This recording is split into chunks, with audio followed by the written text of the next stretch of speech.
छु त्यो भूमि आयो कुन आयो त्यो कतिवटा बनेर आयो मेरो साथीहरू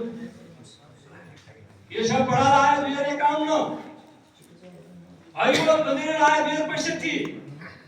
भनेर बसेको आयो 2066 त्यसको सदस्यमा पनि अनि ती आयोले चाहिँ अनि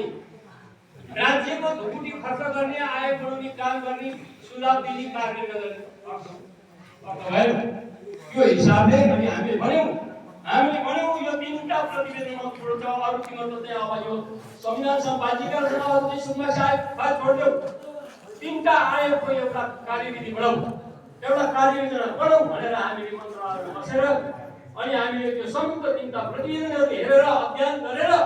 बनाएको त्यो चाहिँ तपाईको त्यो एउटा कार्यान्वयन प्रतिवेदनको कार्यान्वयन गर्नको लागि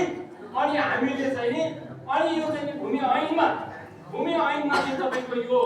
आयोग गठन भूमि आयोग गर्ने यो अधिकार सम्पन्न गर्ने एउटा स्रोत एउटा तल पनि यसलाई पर्याप्त दिने पर्याप्त मात्रामा तल पनि दिने भएर हामीले त्यो आयोग गठन गर्ने कुरामा जगत बस्ने चाहिँ यही हुन्छ यो हामीले आयोग यिनी जग्गा क्षेत्रफलको कुरामा लडाई भयो मन्त्रालयमा कति लडाई भयो तपाईको गोदावरी विषयमा कति लडाई भयो अहिलेसम्म बोल्दैछु त्यहाँ त्यो आयोगले त्यो जग्गा निर्णय त्यसै गर्यो त्यहाँ मन्त्रालय सजिलोको लागि चिन्ता बुझेर भएर फेरि तपाईँको भवाल छलफल गरेर अनि आयोग त्यो जग्गा दिने कुरामा त्यस्तो प्रश्न पनि आएको छ त्यो भन्दाखेरि म अहिले यहाँ आएर हाम्रो रक्षित भूमिका मञ्चको बैठकमा बसिरहँदा उहाँले प्रस्तुत गरेको त्यो प्रतिवेदनमा अहिले तपाईको देशभरिमा 741 वटा पूर्जा बाँडेको भएर हाम्रो साथीहरूले बिहान रिपोर्टिङ गर्नु भनेपछि यही हो अहिले यही हो त अब आयोगले गरेको काम त्यसकारण हाम्रो वित्तीय सदस्य बन्धुसर पनि हुनुहुन्छ के म यो आन्दोलनको पैसालाई खुवाउनु भएको छ